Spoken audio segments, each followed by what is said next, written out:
Good evening, everyone. My name is Joshua Cripps. I'm going to be covering an investigation spill of hydrocarbons in the West Karen Block 198 in the Gulf of Mexico off the coast of Louisiana. First of all, I want to apologize for my attire. It's unprofessional. My son was sick. He gave me a little bit of his fever. I'm going to pass that on to y'all. So I figured a hoodie and you staying healthy is better than a button down and you being at home sick. So this accident here, alright, what I'm going to do is I'm going to cover it. I'm not going to read it to you though. I will not read this PowerPoint to you. I sent it out to everyone. You should have it downloaded. I sent instructions on how to download it in the email. Everything should be ready and good to go. Now the first slide is the contents. It talks about the terminology, where it's at, how the platform works, the causations, and the solutions.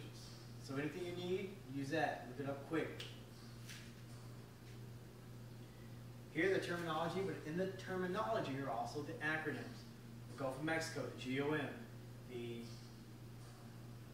Texas Eastern Transmission Company, the TETC, the LSL, the low safety level, and the LSH, the low safety high.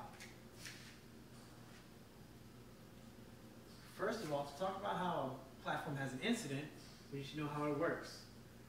This platform A, the one that had the incident, runs through two separators. Through those two separators, it passes high pressure up, and one goes down low. Through the high pressure, the condensate is taken out, ran through a dehydrator, comes back around, condensate is added back in, and it's run through a sump tank.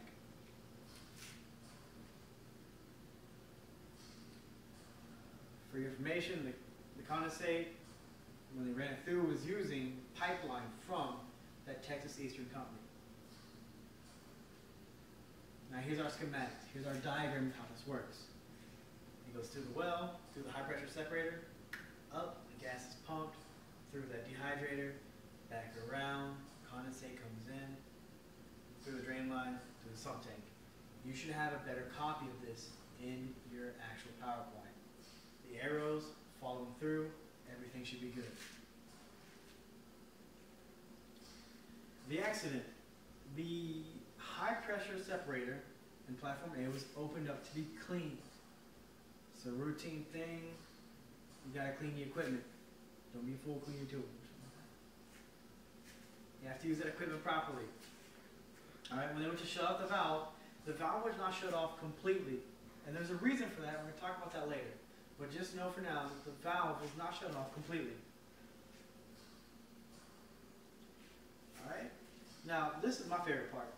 When they came through for inspection, the inspectors there, they said they felt heat and they found a small, little 2-inch leak.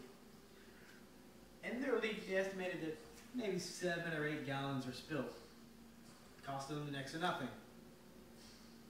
So Chevron guys come in because they're working with Texas Eastern, and Texas Eastern missed a digit or two. Chevron estimated that instead of 7 barrels, it was 740 barrels. So instead of missing a couple $100, it ended up being $80,143. And that was at the current rate of $108 per barrel. So in those few hours, they lost 80 grand, or 2.5 times my salary. Alright, the causation, or what they said happened, was when we talked about that valve not shutting all the way. Therefore, there's an overflow of that hydrocarbon into the sump tank.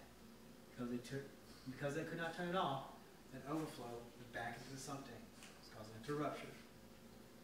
There's 2 main factors listed for causing the sump tank to rupture. The deformed valve stem. The stem was twisted at the end, so when they shut it off, it didn't close completely.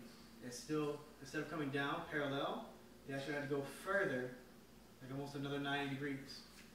And normally when you shut off, when you do that, you stop parallel until the latch closes. They didn't know it was twisted, they needed to go further. They didn't, so it ruptured. Because of that, they had an incorrect LSH, that's low safety high. Level safety high, I'm sorry, I said low. Alright, and that added the excess into the sump tank. Therefore, the water couldn't calculate properly for the condensate coming in, and that's what caused the finishing leakage to seep in. Here's a picture of that twisted stem. If you notice, the stem comes up, makes a sharp angle, and comes through. Whereas the regular stem would just stay straight and narrow, with a straight path. Alright. Now here, as explained, they had talked about the fluid line coming in, condensate coming up. The water level couldn't meet it, therefore the hatch couldn't activate and couldn't pump out the water. MMS, Messy, they offered two solutions. One, they basically just said, run a program, make sure everybody knows how this stuff works. Plain and simple. Another one said, check for heat signatures. If you notice, Chevron said they felt heat coming off from the pipe or valve.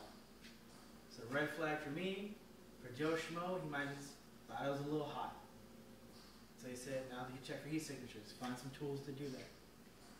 They also said, release a manual for how these pipes work, how these valves work, to know they may need to torque it a little bit further.